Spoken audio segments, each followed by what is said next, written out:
Okay, before we get started, I have to tell you about something God had done for me in my life, okay? I got saved when I was 8 years old, and my dad is a pastor, so I've always kind of known what's right and wrong, but I got married, and I thought we could just have kids whenever we decided to have kids, or, and it just didn't happen that way. For 5 years, we tried to have children, and God didn't give me any children. And we went through all these testing and everything, and the doctor said, I'm sorry, there's no way you're going to be able to have a baby except by artificial means. And that was just like, we had no money. We didn't have the money for anything like that. So this song kind of helps you to understand. The first verse tells you about our situation.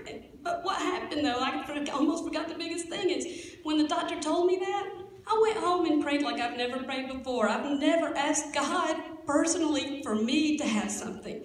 I was very specific with that prayer. I had been reading about Hannah, how she wanted her baby son, and I asked for a son. I asked for a son to give back to you, Lord, and I would do that. I said, I quit watching my soap operas. I watch Days of Our Lives every day, okay? I quit watching my soap operas. I quit my job. I stayed home for 7 years with the kids. I mean, we didn't have any money, y'all, but so many opportunities came up just from that. And you know what? It didn't matter what anybody else was doing. It only mattered that I did what I had to do. God wanted me to get in the place I needed to be before God could bless me with that, okay? And so I think that you'll understand a little bit about this first verse especially, okay? When I sing it.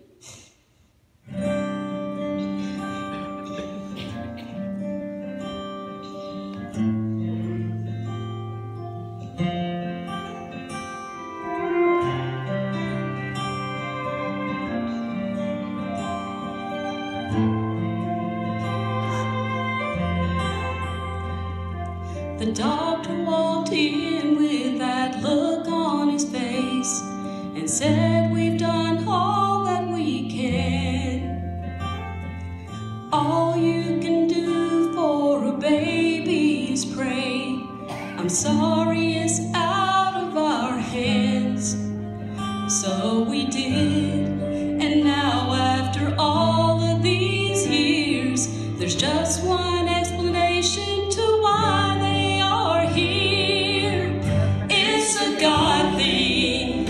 It's not just luck or chance. It's not circumstance or a coincidence. It's not a man thing. No, it's greater. It's not just a good thing.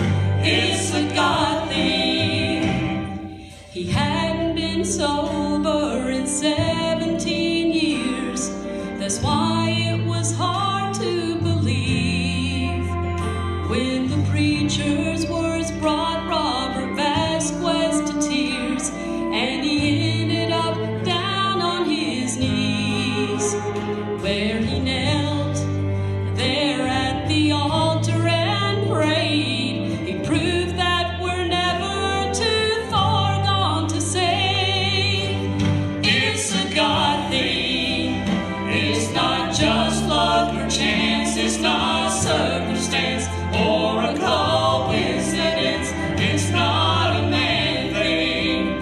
No, it's greater. It's not just a good thing. It's a God thing. I forgot to tell you, after I prayed, 2 weeks later, I found out I was pregnant, by the way.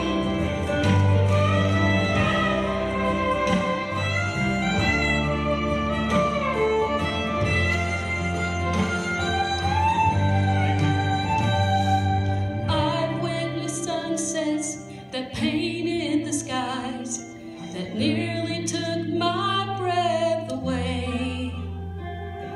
I'm always amazed to hear some people say it's just one grand mistake. From mountains and oceans, the moon and the stars, I see his hand, and I know in my heart it's a God thing. It's not just luck or chance. It's not circumstance or a coincidence. It's not